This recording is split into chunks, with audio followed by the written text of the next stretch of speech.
Miss Ginsel, you stand charged on indictment with blackmail under Section 21 of the Theft Act. Particulars of the offence being that in a letter dated February the 21st, 1983, and addressed to Sir Roland Richardson at the Firs, Belmont Road, Fulchester, with a view to gain for yourself, you made an unwarranted demand of £200 from Sir Roland Richardson with menaces. To this indictment, do you plead guilty or not guilty? Not guilty. The case you're about to see is fiction, but the procedure is legally accurate. The characters are played by actors, but the jury is selected from members of the public. Can you imagine what it must have felt like for a family man, married with 3 children, well-known figure in this community, when he receives a letter saying he's the father of another woman's child? The prosecution will maintain that this allegation was accompanied by a threat of exposure if the sum of £200 was not paid, and also that the allegation itself is unwarranted and unjustified, that Sir Roland Richardson was not, and indeed could not, have been the father of Mary Ginsel's child. My Lord, may I request that this witness's name is not reported in the press? The witness is a well-known public figure. In what capacity, Mr. Marchington? He's a member of Parliament for Fulchester West, my lord. Yes, Sir Roland Richardson. Mrs. Hunter, do you have any objection to Mr. Marchington's request? None at all, my lord. Very well. Ladies and gentlemen of the press, the name of this witness is not to be reported in any account of these proceedings, nor are you to mention the fact that he is a member of Parliament, nor any other details about him which could identify him. Proceed, Mr. Marchington. I'm obliged, my lord. Sir Roland, did you receive a letter at your home address dated February the 21st, 1983, and signed Mary? Yes, I did. My lord, may this letter be Exhibit 1? The letter to Sir Roland and its authorship are agreed. Mrs. Hunter? Yes, that's right, my lord. Very well. Are copies available, Mr. Marchington? Yes, they are. Very well.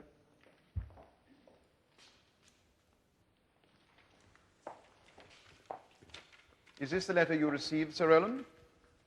It is. It's not very long, is it, Mr. Marchington?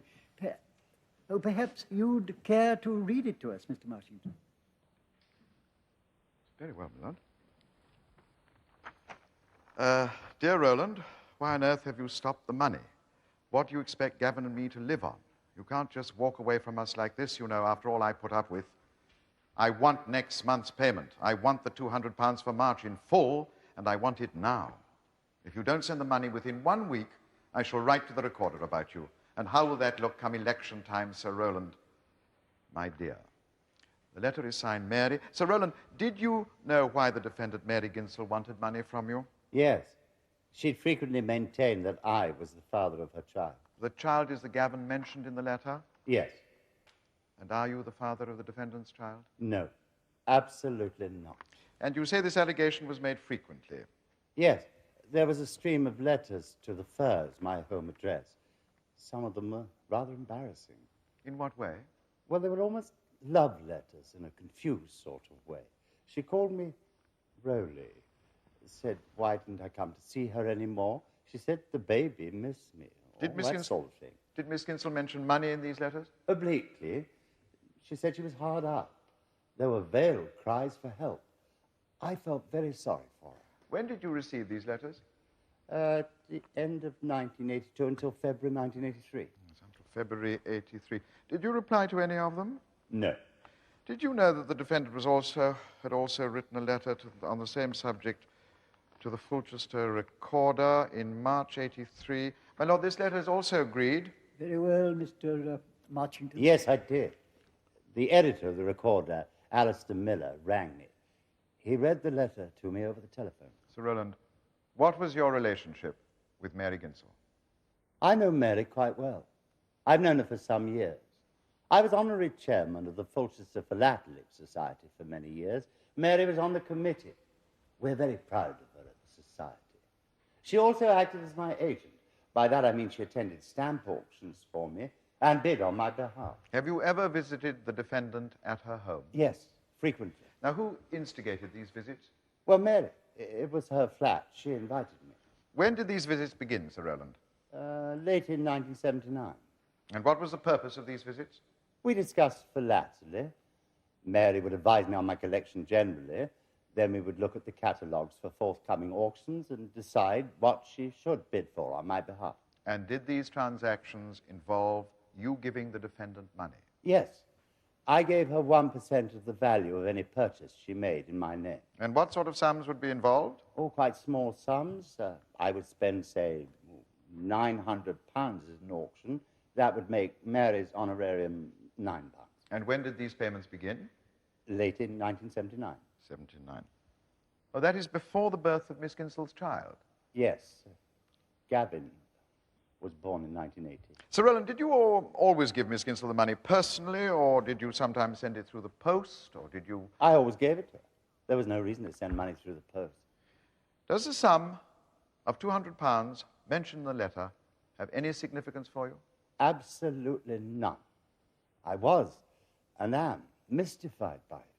Sir Roland, did you ever give Miss Ginsel money for any purpose not connected with stamps? No, never. Now, Sir Roland, I'd like you to think back to the winter of 1979. What is the significance of that period, Mr. Marching? My lord, the defendant's son, Gavin, was born in July 1980. Good. I don't believe you mentioned that fact before, Mr. Marching. No, my lord, I was just about to. Sir Roland, in the winter of 1979, at the time of the defendant's son's conception, did you have a sexual relationship of any kind with Mary Ginsel? No, absolutely not. I don't wish to be unchivalrous in any way, but the idea is absurd. In any case, I'm a married man with 3 children.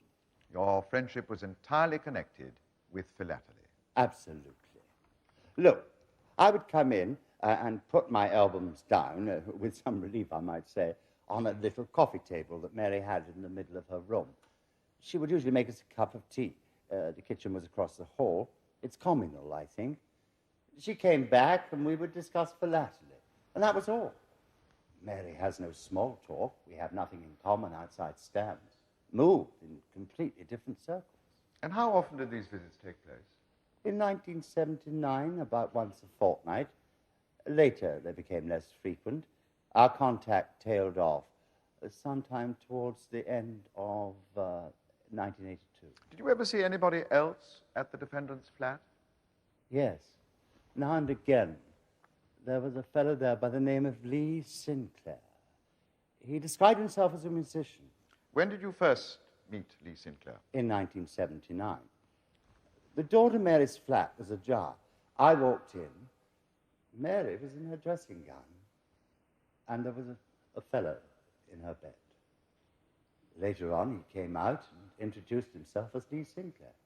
So Lee Sinclair was actually in Mary Ginsel's bed? Yes. Now, you're quite sure about that? Positive. I could quite clearly see the upper part of his body above the blankets. The upper part of his body was naked. Thank you, Sir Roland. Please remain where you are. Sir Roland, has your wife ever met Miss Ginsel? Once or twice, yes. And do you ever tell your wife about your visits to Miss Ginsel's flat? No. I don't think I made a specific point of mentioning them, no. And did you tell her about Miss Ginsel's letters to you? No, I didn't. Why not, Sir Roland? My wife is an invalid. She has multiple sclerosis. I didn't want to worry her. Oh, so your wife has never heard anything adverse about your relationship with Miss Ginsel? No, she hadn't. Then did you not resign from the Fulchester Philatelic Society in May 1980 because of the scandal concerning your relationship with Miss Ginsel? No. I resigned because of the pressure of House of Commons work. Oh, very well, Sir Roland. Well, now let us turn to the letter itself. I suggest to you that Miss Ginsel believes she was writing to the father of her child. And I put it to you, Sir Roland, that you are the father. That is not so. And I put it to you that you've been making payments for the financial support of Gavin Ginsel. That is not so. Sir Roland, Miss Ginsel wrote, "What on earth do you expect Gavin and me to live on?" And later, I want next month's payment. Now, does that not suggest to you that there had been regular payments in previous months? I've no idea. There had been no such payment. Well, the letter also refers to the £200 for March. Now, the £200 suggests the usual 200, or the 200 that you know about. Isn't that so? Madam, I can only repeat that this reference means nothing to me. Now, Sir Roland, yes, in the first line of the letter, she says, "Why on earth have you stopped the money?" Now, to stop a payment, it must have been made regularly, isn't that so? Or does that mean nothing to you either? Well, perhaps she was referring to the honorarium I paid her as my agent. She was not a rich woman. I think that money was important to her. Oh, come, Sir Roland, surely Miss Ginsel wouldn't threaten to write to a newspaper because you'd stopped payments in the order of £9. Mary Ginsel is a highly intelligent and in many ways a kind woman. Even now, I don't wish to be harsh about her, but she often says, does, and writes things that are totally inexplicable. Yes, such as calling you Roly and writing love letters to you. Precisely. And requesting money from you. Yes. Now, all of which becomes explicable and even reasonable if she believed that you had fathered her child, paid £200 a month maintenance for 2.5 years, and then stopped. That may be your interpretation, madam, but it is not what happened. So I say again that I did and do find these letters baffling and a source of great embarrassment to me, professionally and personally. Sir Roland, why did you stop seeing Miss Ginsel? Your last visit was in January 1983, was it not? Well, there was a variety of reasons. Pressure of work. It was becoming difficult to talk to Mary with the baby screaming all the time. The flat was depressing. Sinclair kept turning up. But you broke off your contact with Mary Ginsel, leaving her no alternative but to write to you if she wished to get in touch. No, she hadn't. But that was no reason to write a letter like this, was it? I mean, what does Mary think she's playing at? This is totally uncalled for. Totally uncalled for. Is it, Sir Roland? And you have already told the court that you did not reply to the letter. No, I haven't. So after February 1983, Miss Ginsel had no way of communicating with you about a wrong that she felt had been done to her. I'm in the telephone book, madam. Sir Roland, now let us return to your visits to Miss Ginsel in 1979, the period when the defendant's child was conceived. You say your visits were prearranged and at Miss Ginsel's invitation. That is so. And how did you surprise her, as you said, with Lee Sinclair in her bed? Mary had left her bedroom door open. If she hadn't, I couldn't have known he was there. But you testified that Miss Ginsel was in her dressing gown. Would she have been in her dressing gown if she'd been expecting you? Well, it was surprising, yes. But as I say, Mary is eccentric. Now, you had your stamp albums with you on that occasion, did you not? How Yes. many stamp albums? Well, 2, sometimes 3. One for Great Britain, 2 for British Commonwealth. My special area of interest is George V issues. And presumably you carried the glue with you for the stamps. One doesn't use glue, madam, unless one's a schoolboy. One uses Howard strips. Oh, I see. So the stamps are detachable from the album. Madam, they would be of very little value if they were not. Yes, I see. Now, how far is your house from Mary Ginsel's flat? 15 miles. Yes. So you transported 2 or 3 heavy stamp albums 15 miles and carried them up 3 flights of stairs when you could have easily detached the stamps you wish to discuss. Now, why did you do that? Madam, one doesn't split up an album for journeys. The risk of loss or damage is too great. I think you had your stamp albums with you to make your visits look respectable, did you not? No. My visits were perfectly respectable. Nothing improper was taking place. Then why didn't you meet at your house? I kept asking her, but she wouldn't come. I think perhaps the idea of the furs alarmed her. Now, Sir Roland, I put it to you that the reason you did not meet Miss Ginsel at your house was because you had not told your wife about her. That is what you told the court earlier, was it not?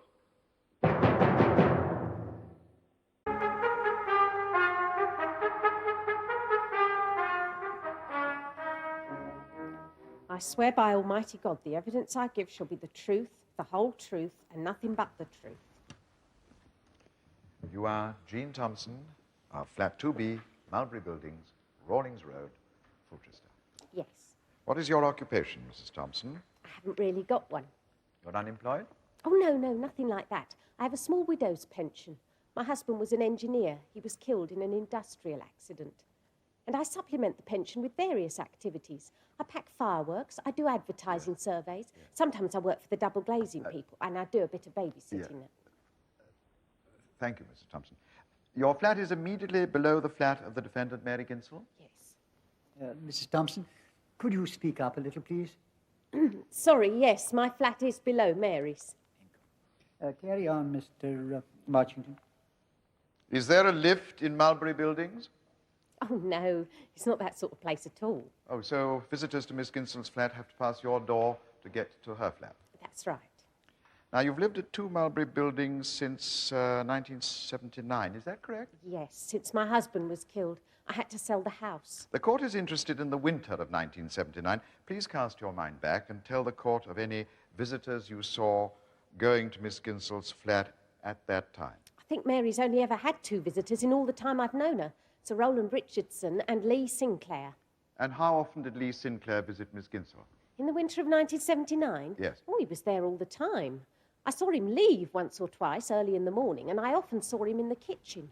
I should explain, I used the 3rd floor kitchen at that time. The gas in the 2nd floor kitchen was out of action for months. When I was working, I would go up to the 3rd floor kitchen for an early morning cup of coffee and a chat with Lee. He was there most mornings. What impression did you form of his relationship with the defendant? I rather assumed they were living together. What made you think that? Well, for one thing, he used to pad around wearing nothing but a sort of caftan thing. I would say to him, "You must be freezing," but he just gave me that funny sort of glazed smile of his. We'd have a chat, then he'd make 2 cups of coffee and go back into Mary. And was there anything else you saw or heard which gave you an impression of the defendant's relationship with Lee Sinclair?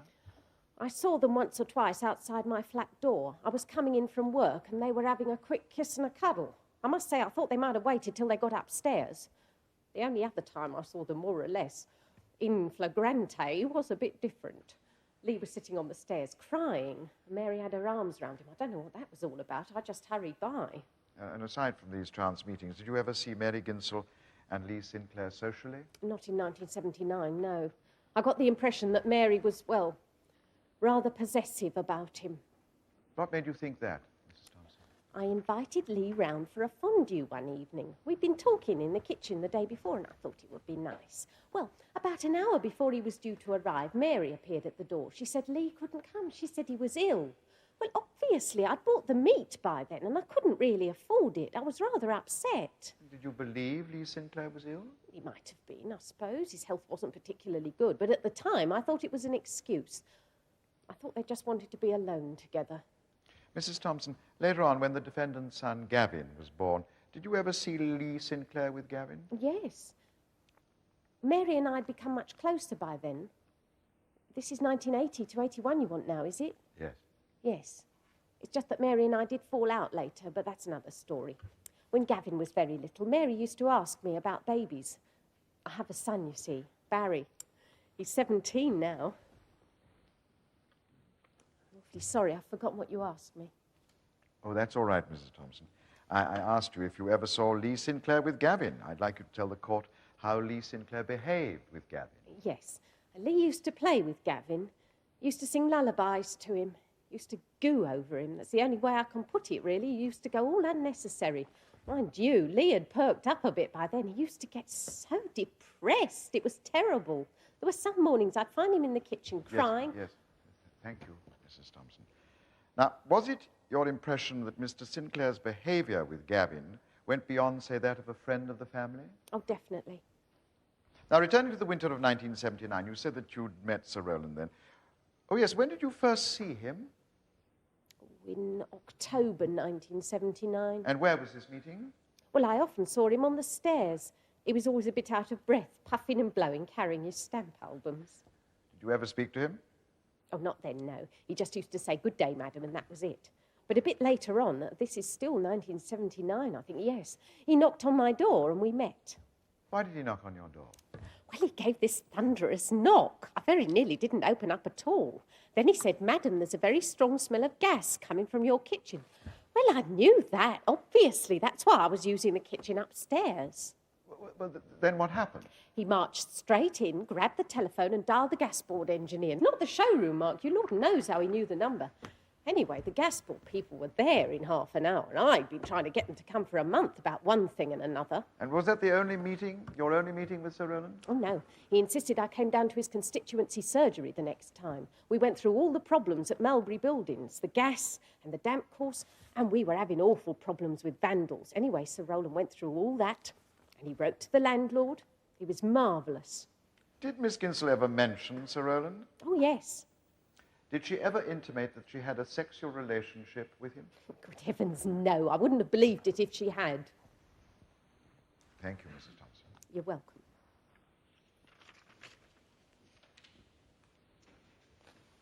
Mrs. Thompson, have you ever had a sexual relationship with Lee Sinclair? You what? I'm afraid I don't wish to answer that. Quite so. My lord, this is surely not relevant. Mrs. Hunter? Oh, my lord, I wish to establish that the witness's evidence is affected by jealousy where Lee Sinclair is concerned. Mrs. Hunter, if you are suggesting that the witness had sexual relations with Lee Sinclair, I hope you intend to support this contention with evidence. Yes, I am indeed, my lord. I'm sorry. I came here in good faith to give evidence about Mary Ginsel. If I'd known you was going to ask me questions about Lee, I wouldn't have come. Mrs. Thompson, I sympathise, but I must instruct you to answer the question. Very well. Under protest. Lee and I have made love, yes. And when was this, Mrs. Thompson? February 1983. Are you in love with Lee Sinclair? Yes, I suppose so. And you still see him? No, he's gone back to Mary. Yes, well, I put it to you, Mrs. Thompson, that you resent the fact that he's gone back to Miss Ginsel, that you're getting back at him by attributing paternity of Gavin to him. That's not true. But Lee Sinclair couldn't possibly afford maintenance payments for a child, could he, Mrs. Thompson? I wouldn't do anything so vindictive. Mrs. Thompson, you said that on one occasion you saw Lee Sinclair sitting on the stairs crying, and Mary Ginsel had her arms round him. Now, was Miss Ginsel saying anything as they sat there? As far as I can remember, she said, come on, it'll be okay, something like that. And did that indicate a sexual relationship to you? Well, they weren't kissing, if that's what you mean. Not then, anyway. Very well, then. Now, let's turn to Sir Roland Richardson. Mrs. Thompson, when Sir Roland knocked on your door to tell you about the smell of gas, was that the first time you'd met him? Apart from seeing him on the stairs, yes. But you had worked for him before, had you not? Yes, in the 1979 general election. So you support Sir Roland's political views and you admire him? Yes, I think he does a marvellous job for Fulchester. Is that why you told my learned friend that you would not believe that Miss Ginsel had a sexual relationship with him? Yes, I suppose so. Mrs. Thompson, during the winter of 1979, did you ever go into the defendant's flat? Not then, no. As I say, I did when the baby was born. Mary needed me then. So you never saw Mary Ginsel in her flat with either Sir Roland or Lee Sinclair? No, I didn't.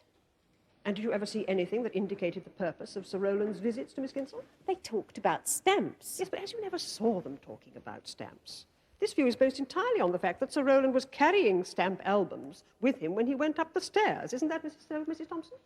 Yes, I suppose so. Thank you, Mrs. Thompson. But Lee and Mary were sleeping together night after night. I could hear them. The ceilings in that place are like paper. How do you think I felt? It was horrible.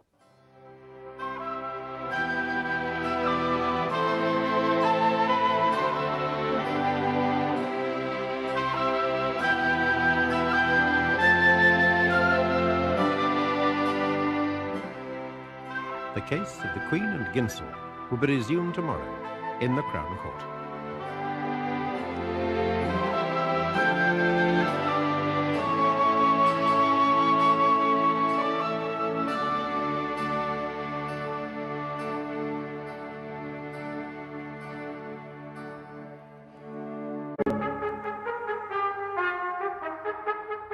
The case you're about to see is fictional, but the procedure is legally accurate. The characters are played by actors, but the jury is selected from members of the general public. Mr. Aldis, You are at present the chairman of the Fulchester Philatelic Society, though in the spring of 1980 you were the treasurer of the society. That is so, yes. Please outline to the court the events that led to your replacing Sir Roland Richardson as chairman. I don't know. There's really very little to tell you. Sir Roland was a valued and distinguished member of our society. He resigned owing to pressure of work. I was elected to replace him. But as far as you know, nothing connected with Sir Roland's private life was instrumental in his resignation. Oh, no, I can't conceive of that being the case. No. Mr. Aldous, did you in the spring of 1980 have a conversation with the defendant Mary Ginsel on the subject of her pregnancy? I certainly did, and most of the leading members of our society had such a conversation. She seemed to be buttonholing everybody. And what did the defendant say about her pregnancy? She was very excited about it, naturally. Although we were all a little embarrassed as she wasn't married. Did she say who the father was? Oh, yes, someone called Lee Sinclair. She forecast great things for him. They don't seem to have materialized. He's a violinist, I believe. Anyway, I gathered that wedding bells were in the offing. But that doesn't seem to have quite materialized either. Did you have more than one conversation about the defendant's pregnancy? I did indeed. Once it was obvious that she was pregnant, Mary talked of very little else. And the defendant always attributed fatherhood to Lee Sinclair? Yes, that time. I mean, for that pregnancy. Was there more than one pregnancy? In a manner of speaking, my lord, we shall come to that point very soon. I see. Go on then, Mr. Marchington. Thank you, my lord. Mr. Aldous, the defendant was still a member of the Philatelic Society in February 1983, is that correct? Very much so. And did you visit her in her flat during that month? I did indeed. On February the 7th, to be precise. You see, I made a diary entry which I consulted before appearing here as a witness. Did you make a note of the conversation itself? I'm afraid not. Just that I'd had a spot of bother with the fourth-year orchestra at the school where I teach. And that I went to see Mary, the defendant, in the evening. I see. My lord? I'm obliged, my lord. Why did you visit Miss Ginsel on February the 7th, 1983? She hadn't attended meetings for some time, and we thought she might be ill. Then we heard on the grapevine that she was pregnant again, so I went to see her. I took flowers which might cover either eventuality, the illness or the pregnancy. Which proved to be the case? She was pregnant again, or at least she appeared to be. She was, well, out there. But very miserable this time, not like the first time at all. The baby Gavin was screaming on the floor. It was all a bit of an ordeal, frankly. Did she again discuss the father? Yes, it was very distressing. She claimed that Sir Roland Richardson was the father. She went for him in no uncertain terms, I can tell you. She said he'd seduced and abandoned her. It was like a Victorian novel. Did you act on this information? In a way, yes. She really gave me no choice. You see, she maintained that Sir Roland had used their philatelic dealings to take advantage of her. Well, she was a member of our society. I mean, I felt that we were involved. We couldn't just abandon her. So what did you do? We had a whip round. I tried to be discreet, but word soon got out, about the father, I mean, and for a while Sir Roland's name was mud. Did you then visit the defendant again? Yes, I did. On February the 20th. That was a Sunday. February the 20th, 1983. Yes. I took a check from the society's members, more flowers. Well, to cut a long story short, she wasn't pregnant anymore. She hadn't an abortion, nothing like that. No, she said the whole thing had been a mistake. She meant that she had been mistaken in thinking herself pregnant. Yes, that's right. I looked it up afterwards. It's called a phantom pregnancy. Anyway, she practically threw the flowers and the check back in my face. It was dreadfully embarrassing. How would you describe the defendant's manner during this conversation? She was quite hysterical, wild, and very miserable. I felt sorry for her, but everything I said seemed to make things worse. So I left. Thank you, Mr. Aldous. Now, please stay where you are. My learned friend will put some questions to you. Righto. Mr. Aldous, do you write down everything you do in your diary? Most events of importance, yes. Of course, sometimes time pressure, or you've got a headache, or you just don't get round to it. Now, my learned friend has asked you to outline the events that led up to your becoming chairman of the Philatelic Society. Now, do you have any entries about these events? Well, I should have to consult the diary. I mean, I can't be expected to remember offhand.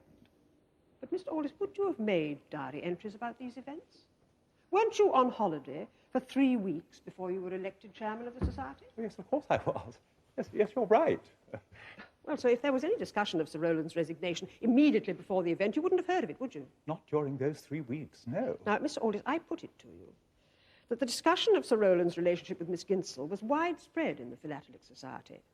Widespread, canvassed and discussed over a series of months. Now, you must have heard something about that, haven't you? I did hear, or rather overhear, certain allegations of that nature, yes. Ah, well, why did you tell the court that nothing connected with Sir Roland's private life was instrumental in his resignation? Because it was rumour and gossip, and I should have thought that played no part in a court of law. Anyway, that was hardly the reason given for Sir Roland's resignation. They said it was pressure of work. At the meeting. Yes, the meeting you refer to was your adoption meeting as chairman on May the 9th, 1980. Yes, yes. Now, do you remember if Miss Ginsel was present at that meeting? Yes, she was. Now, if Miss Ginsel's pregnancy was connected with Sir Roland's resignation, would it have been discussed at a meeting with Miss Ginsel present? Now, this is conjecture on my learned friend's I part. will allow it, Mr. Marchington. Yes, I'm obliged, my lord. Well, Mr. Aldis? I see what you mean. Well, all I can say is that I didn't believe those rumours at the time, and if I had, I wouldn't have accepted the chairmanship. You've got me worried now.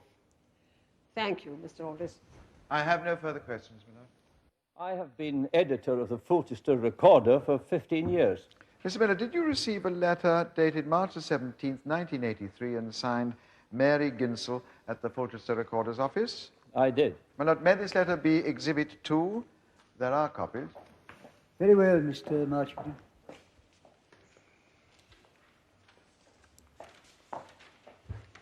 Now, is this the letter you received, Mr. Miller? Yes, that's it. And did you publish the letter? I did not. Did you consider publishing it? I did not. And why was that? In my opinion, this letter abuses Sir Roland Richardson. And what parts of the letter led you to form that opinion? Oh, it's difficult to select. All of it. Read the letter to us, then, Mr. Miller. If you'll be so kind, it will focus our attention. Dear Sir, I write to you because there is no other way. Nobody will listen to me. When women are wronged, men stick together and just don't care. No man has the right to take a woman's body, use it, enjoy it, and then walk away from the consequences. The consequence in this case was my son. And just because Sir Roland Richardson, the Sir is capitalized, and just because Sir Roland Richardson is an MP, that doesn't mean he doesn't have to pay. I want my money again, and I want it now. The world should know what he is. I shan't read that word, my lord. Oh, go ahead, Mr. Miller, go ahead. Very well. It says, the world should know what a bastard he is. Tell the world, get me my rights for me and other poor women like me, used and discarded. And then the signature, Mary Ginsel. What action did you take with regard to this letter, Mr. Miller? I phoned Roland and read it to him. What made you do that? In a town like Fulchester, a newspaper doesn't often receive threatening letters. My lord, surely it's not for the witness to decide that the letter was threatening? Well, I think Mr. Miller means that he perceived the letter as a threat to Sir Roland and acted accordingly. Thank you, my lord. Mr. Miller, did you also tell the police of this letter? No. A very junior reporter who worked for me at the time took the letter from my desk and showed it to the police collator. The collator passed it on to Inspector Yale. Thank you, Mr. Miller. Mr. Miller, I put it to you that this letter is capable of a different interpretation from the one you've given it. Words can usually be understood more than one way. What is your interpretation? Well, I put it to you that it is an argument for paternity payments in general terms. It names Sir Roland Richardson. It suggests that he fathered an illegitimate child. So, Mr. Miller, when you received the letter, did you notice the word again. Yes, Yeah, the letter says, I want my money again and I want it now. Yes, I noticed it. And it implies that Sir Roland had given her money before. Yes, and as a newspaper editor, didn't you find that interesting? No. Frankly, I don't believe it. And even if I did, I couldn't use it. In Fleet Street, I have worked for several tabloids who would try to use that sort of information. But on a local newspaper, especially in a place like Fulchester, never. So you don't believe... And you would know why, if you were local yourself. Yeah, so you don't believe that Sir Roland had given Mary Ginsel money to support a child. Is that because you're a friend of Sir Roland's? That's right. Now, you're both members of the Fulchester Rotary Club, are you not? We both do work for the Spastic Society as well. I have known Sir Roland Richardson for 15 years, so I can make a judgment of the man. And in my judgment, this sordid business is not his style. Did you know that Mary Ginsel had attempted to retract this letter to stop any possible publication? Not at the time, no. I found out later that she'd phoned the newspaper and asked to have the letter back. And if this letter is about paternity payments in general, as you say, then I don't see why she should want to retract it. Thank you, Mr. Miller. And that concludes the case for the prosecution, my lord.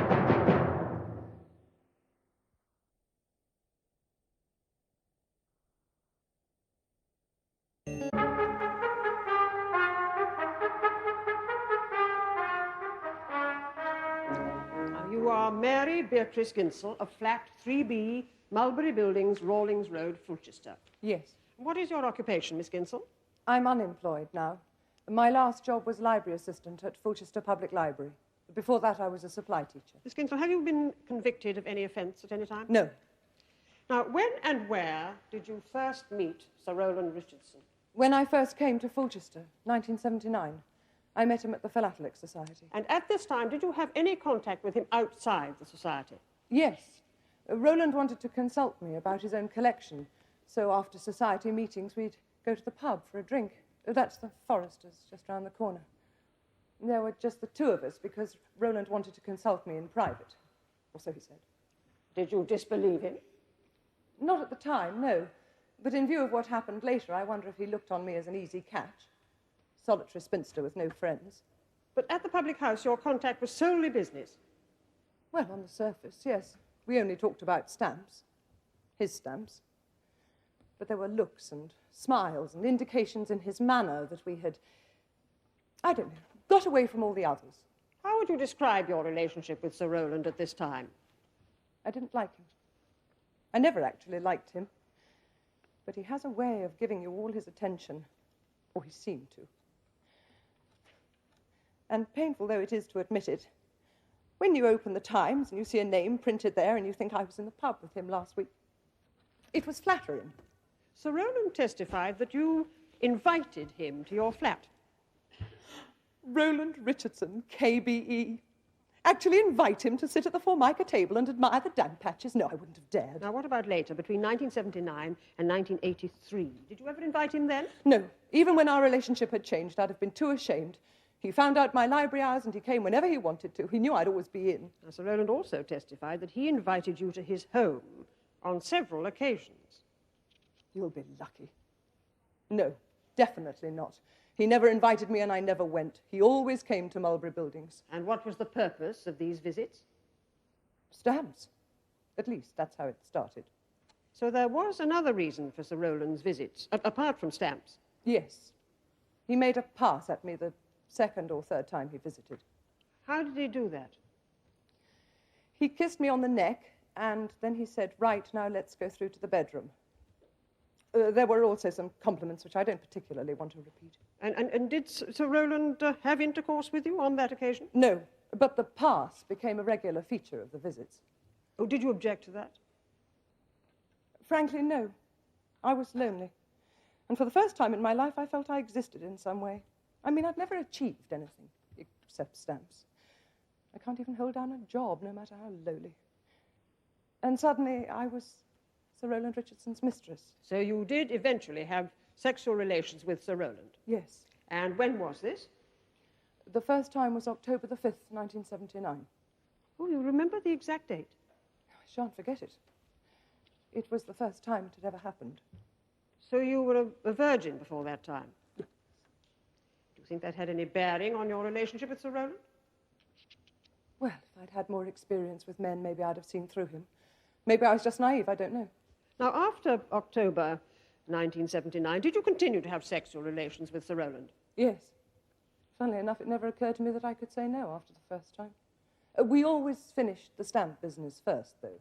That's very Roland. Were you in love with Sir Roland? Infatuated, in a 15-year-old schoolgirl sort of way.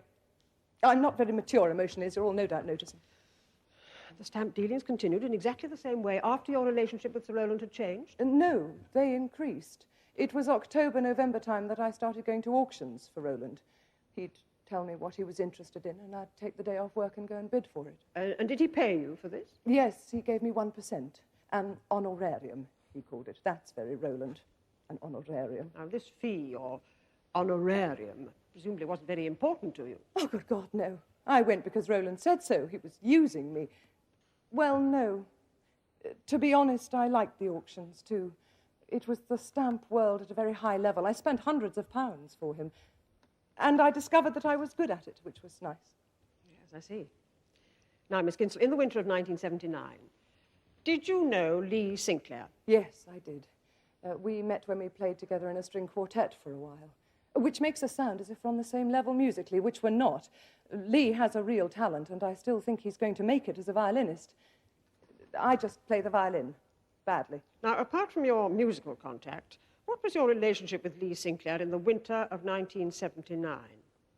Lee is the closest and the best friend I've ever had. In a way, he's like a brother, but because we didn't grow up together, we have more to tell each other. Did you have sexual intercourse with Lee Sinclair at any time in the winter of 1979? No, it wasn't like that. We were very close, but neither of us wanted to. We never even discussed it. Did you and Lee Sinclair ever kiss? Yes, occasionally. Christmas, on birthdays. So, have you ever kissed Lee Sinclair on the second-floor landing of Mulberry Buildings? Yes, I remember that. We'd had the sort of conversation you have, I don't know, once or twice in a lifetime. Lee was very low, and he poured out everything to me. I really thought I'd helped. Then afterwards, we went out for a cup of coffee. It had been so intense, you see. Lee gave me a gentle peck on the mouth and said thanks. At that moment, what a coincidence, Jean Thompson opens the door of her flat. She must have heard us coming down the stairs.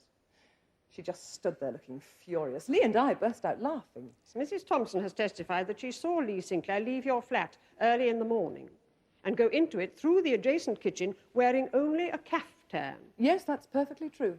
Lee stayed the night at my flat several times that winter. He slept in his sleeping bag on the living room floor. Have you ever been in Mrs. Thompson's flat? Yes, once or twice. Well, is her bedroom directly below your bedroom? No, she changed the rooms round when her son Barry was still living there. Her bedroom is below my living room. So if noises were heard in the night above Mrs. Thompson's bedroom, where do you suppose those noises would have been coming from? Probably from my living room. Lee used to toss and turn and have nightmares. She may have heard that. Has Lee Sinclair ever slept in your bed? No. Yes, once or twice during the day. He sometimes just went and had a nap. Well, wasn't there a couch in your living room? No, just the table, 2 chairs and an armchair. That's why he used the bed. He was having a nap that time Roland saw him. And where were you? I was sitting in the armchair listening to music. I must have left the door open. Roland just walked straight in. Miss Ginsel, let's move on to the spring of 1980. Did you at that time tell Mr. Aldis and other members of the Philately Society that Lee Sinclair was the father of your child? Yes, I did. Now, why did you do that?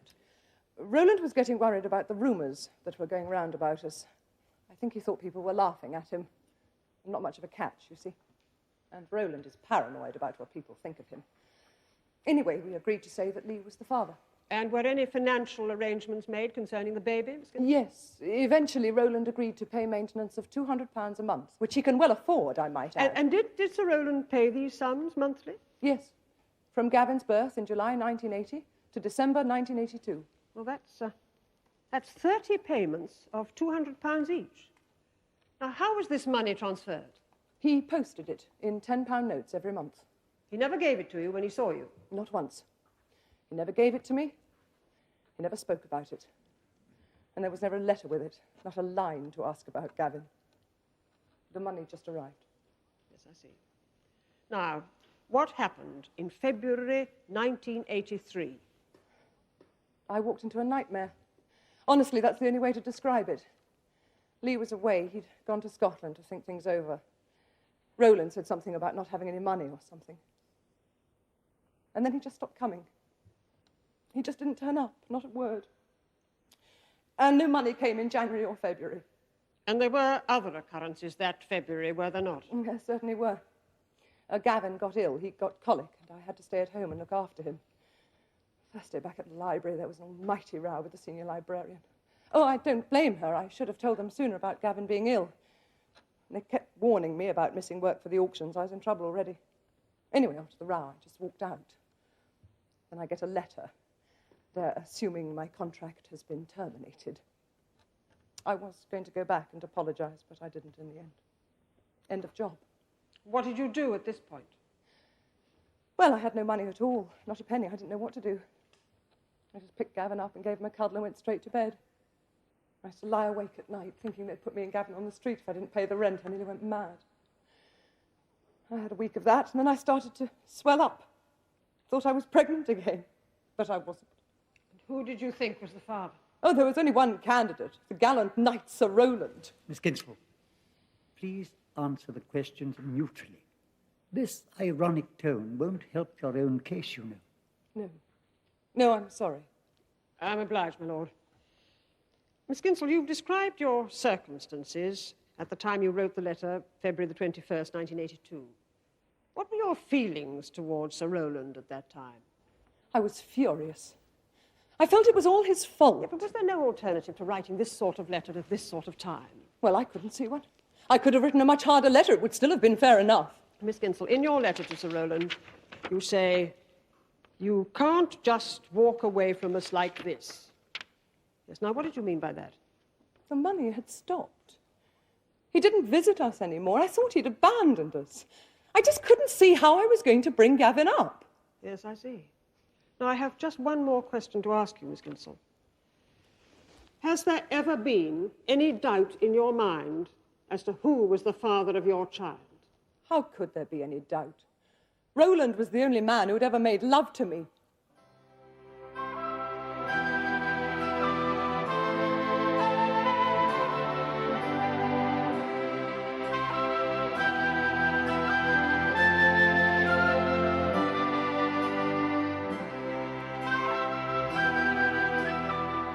The case of the Queen and Ginsel will be concluded tomorrow in the Crown Court.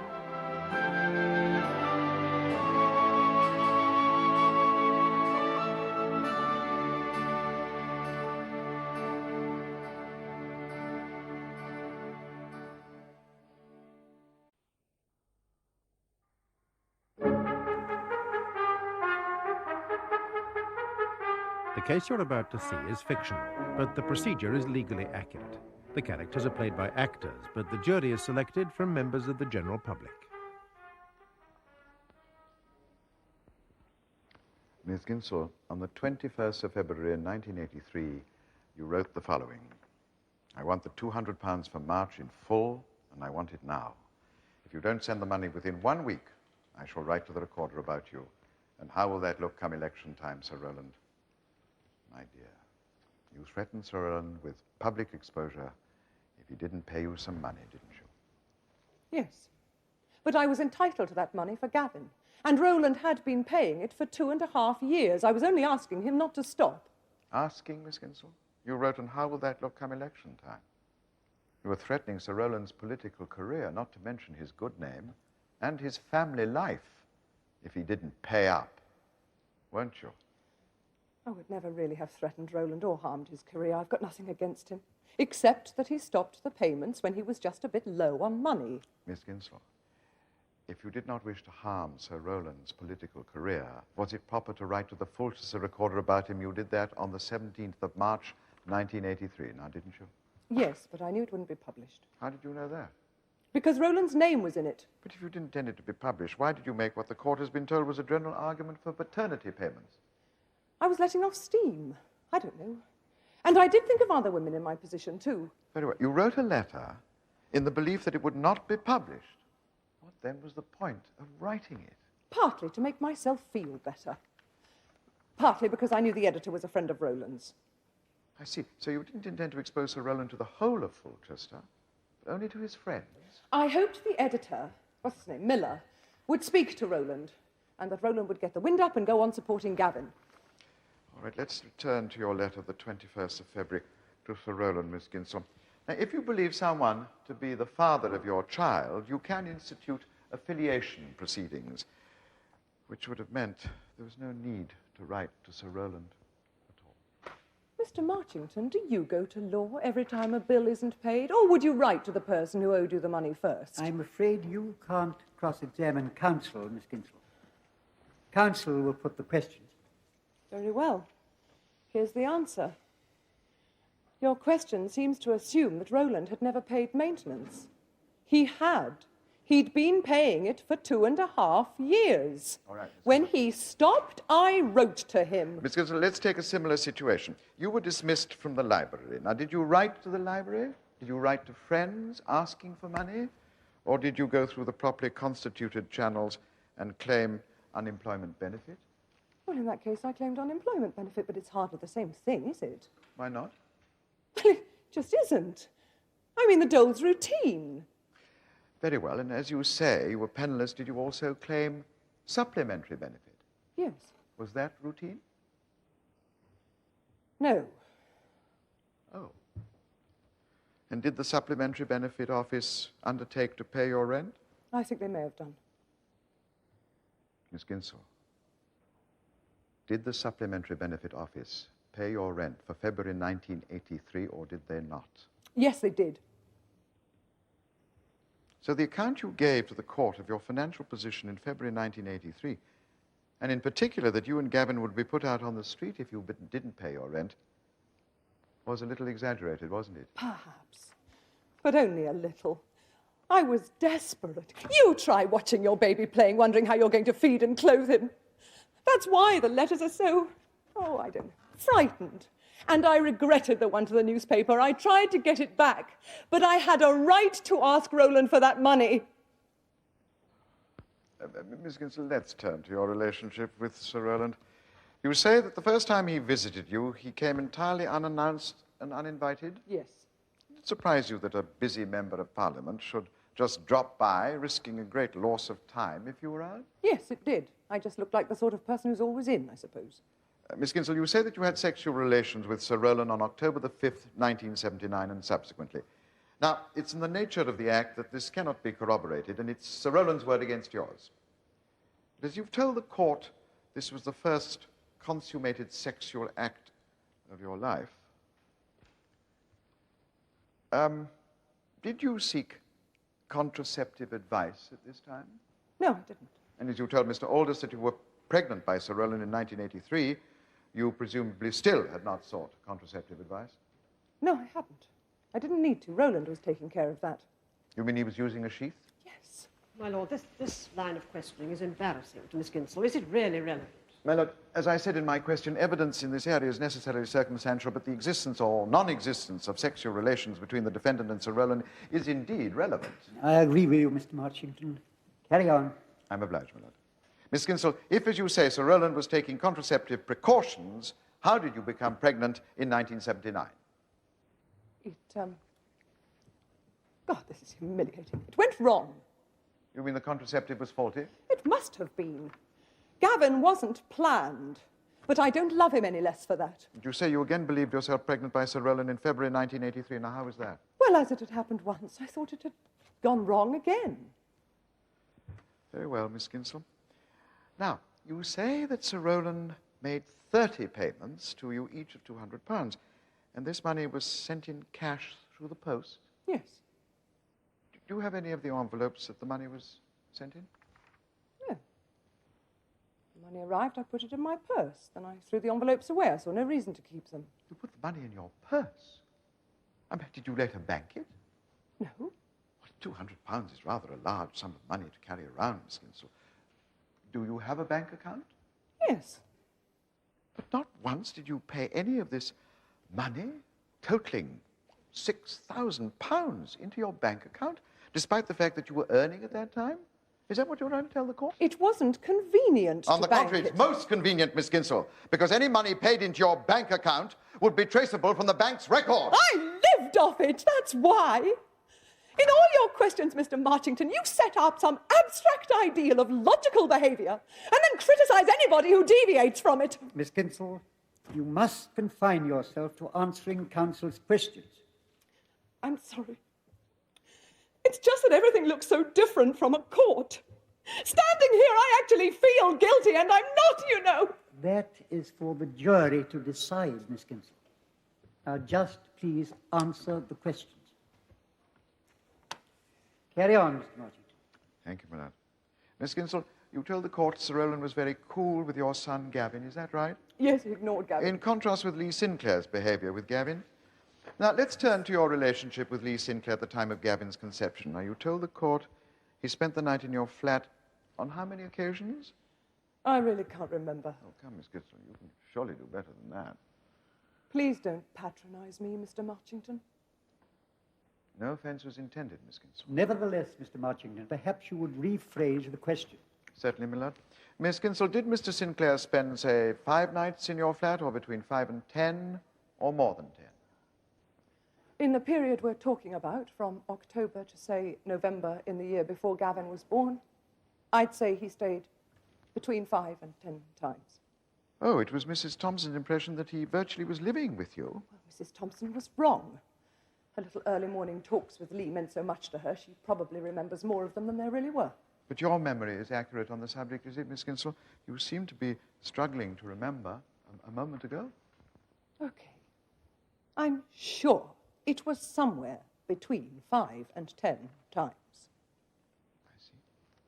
That means that over a period of 2 months, he spent the night at your flat approximately once a week. I suppose he must have done, yes. So even if Mr. Sinclair was not technically living with you, he was rather more than a visitor, was he not? Yes. So, Miss Ginsel, a good friend, a man who you are fond of, a man who opens his heart to you, spent the night in your flat at least once a week for 2 months. And intercourse did not take place. No, it didn't. Can you account for that? It's not for me to say. I see, Miss Ginsel. Did Mr. Sinclair ever give you money? Yes, occasionally. And was the money given to maintain your son, Gavin?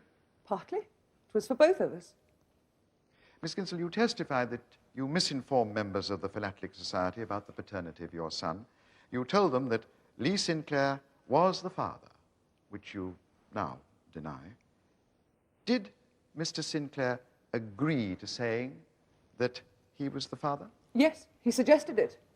He thought it would get me and Roland out of a hole. Thank you, Miss Ginsel.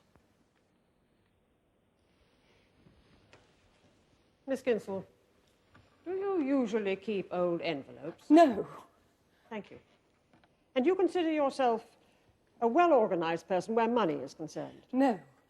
The money arrived, I stuffed it in my purse and spent it. Finito. Now, Miss Ginsel, before you wrote to Sir Roland Richardson on February the 21st, did you ever consider affiliation proceedings in law?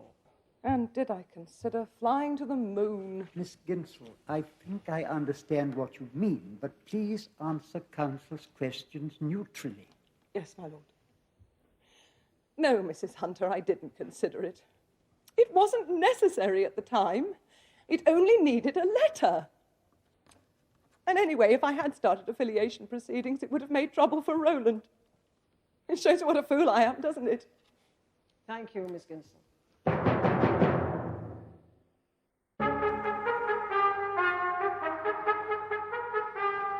And what is your profession, Mr. Sinclair? I'm a salesman. I sell photocopiers. And in the period from October to December 1979, did you know the defendant, Mary Ginsel? Yes.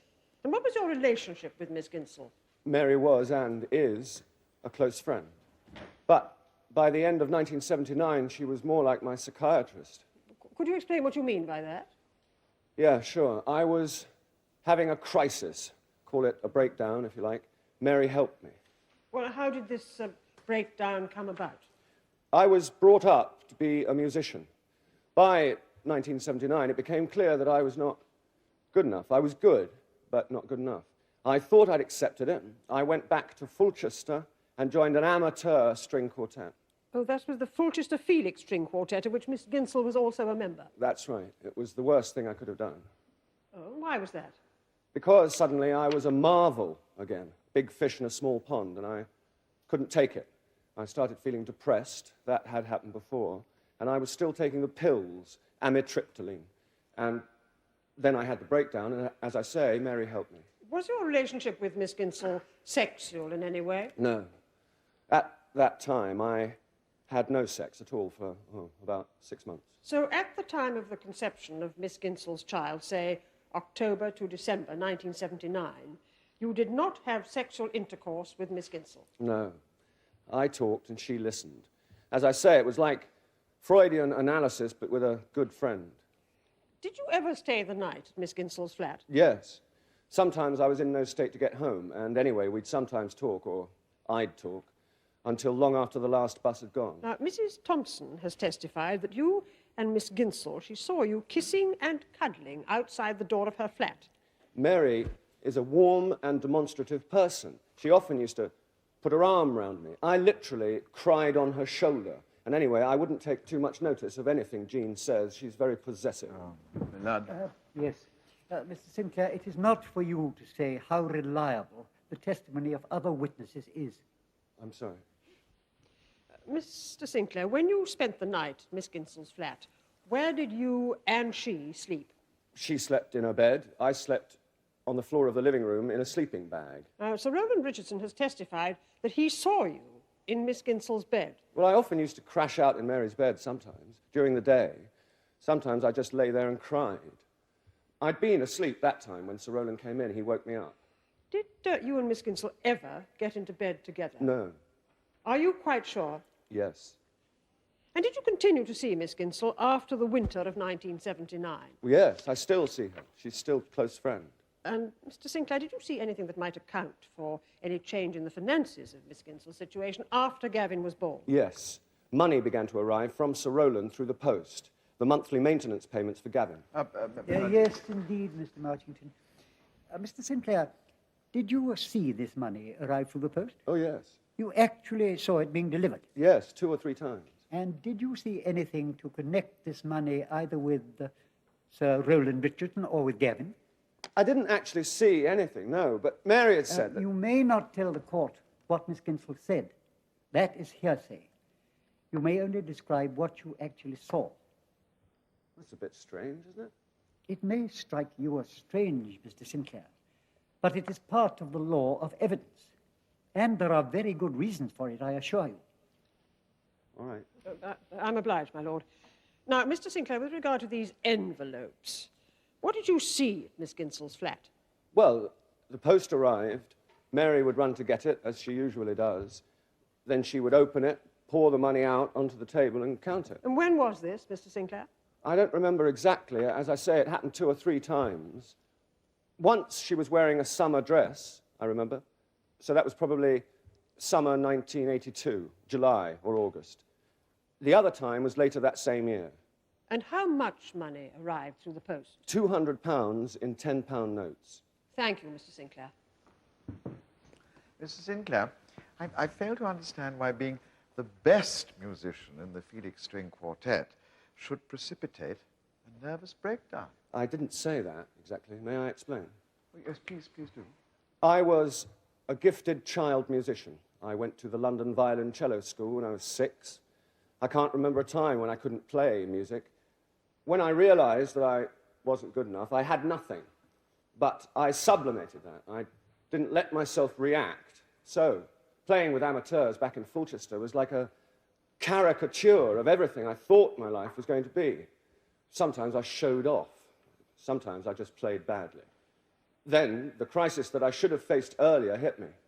Now, I do what I should have done then. I don't go near a violin. I don't even own one. I see.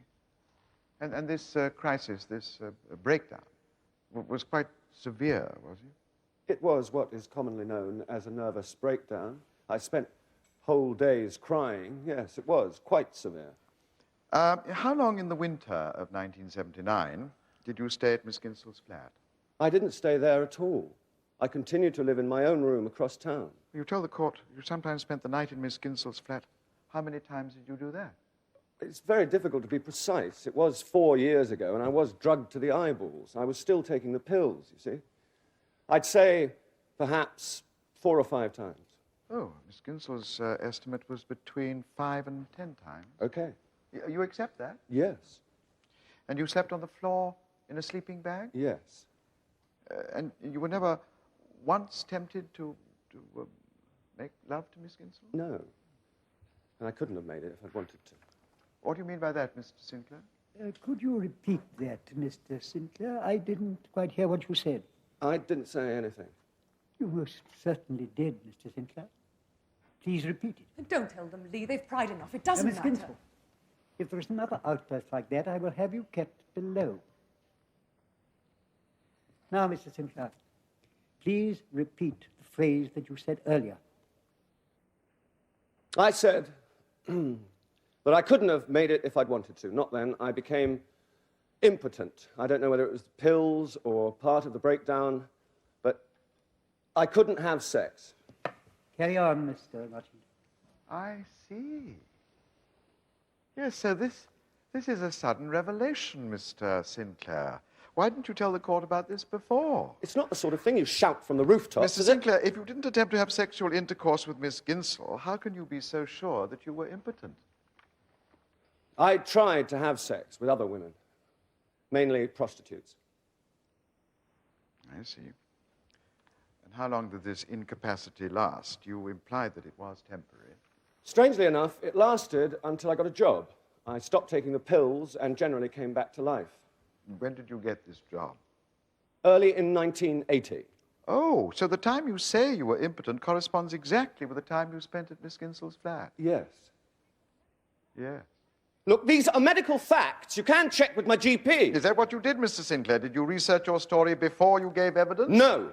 Now, moving on to 1982, you told my learned friend that you saw money arrive at Miss Ginsel's flat. Now, on how many occasions was this? Twice. Twice? And what time does the post arrive at Miss Ginsel's flat? 8:30 or so. So you were at Miss Ginsel's flat at 8:30. Does that mean that you again spent the night at her flat? Yes, that's right.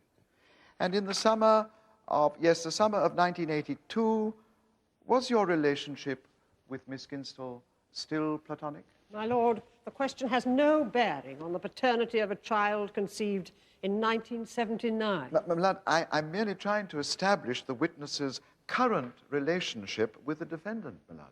Yes. Go ahead, Mr. Marchington. Well, Mr. Sinclair, shall I repeat the question? We had a big row when I had an affair with Jean Thompson, but we're still close and we still see each other. I see. And would you do anything possible to help your close friend? Almost anything, yes. Including fabricating a story about impotence at the time of Gavin Ginsel's conception? Do you know, I believe I would. But as it is, it's not necessary. I've told you the truth. Have you, Mr. Sinclair? You and Miss Ginsel have fabricated the story before now, haven't you? No. And did you and Miss Ginsel not agree to what you now allege is a fabrication to the Philatelic Society about the paternity of Gavin Ginsel? Either you were lying then, or you are lying now, or both. That was for Mary's sake. Really? And whose story was it to the Philatelic Society? It was Mary's idea. Oh, but she testified that it was yours. Well, it may have been. I can't remember. Mr. Sinclair, I put it to you that you and Miss Ginsel have once again fabricated a story. Everything you've told this court, you've agreed to conceal the fact that you are Gavin Ginsel's father. You are Gavin's father, are you not? No. Mr. Sinclair, to the best of your knowledge, was your period of impotence continuous from October to December 1979? Yes, it was. Thank you. As you know, ladies and gentlemen of the jury, the defendant is charged with demanding money with menaces. Now, this means the prosecution must establish that the letter Miss Ginsel wrote to Sir Roland Richardson contained a demand for money. Under the 1968 Theft Act, menaces simply means the threat of anything detrimental to or unpleasant to the receiver of the letter. So the Crown must prove that Miss Ginsel made an unwarranted demand of Sir Roland and did so with menaces. If you are sure that Miss Ginsel did this, then your verdict should be guilty. But remember that the prosecution must satisfy you so that you are sure of her guilt. However, Miss Ginsel says her demand was warranted. Now, if you think she may reasonably have believed Sir Roland to be the child's father, and if she believed that the use of menaces was a proper means of reinforcing her demand for money, then she is entitled to be acquitted. Now, will you please retire, elect a foreman to speak for you, and consider your verdict. Members of the jury, will your foreman please stand? Please answer this question, yes or no.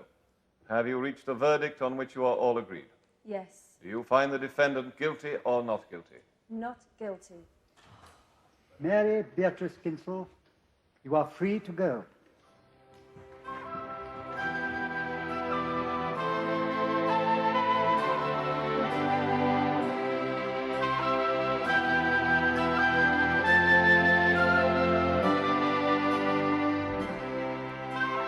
Next week, you can join another jury when our cameras return to bring you a further case in the Crown Court.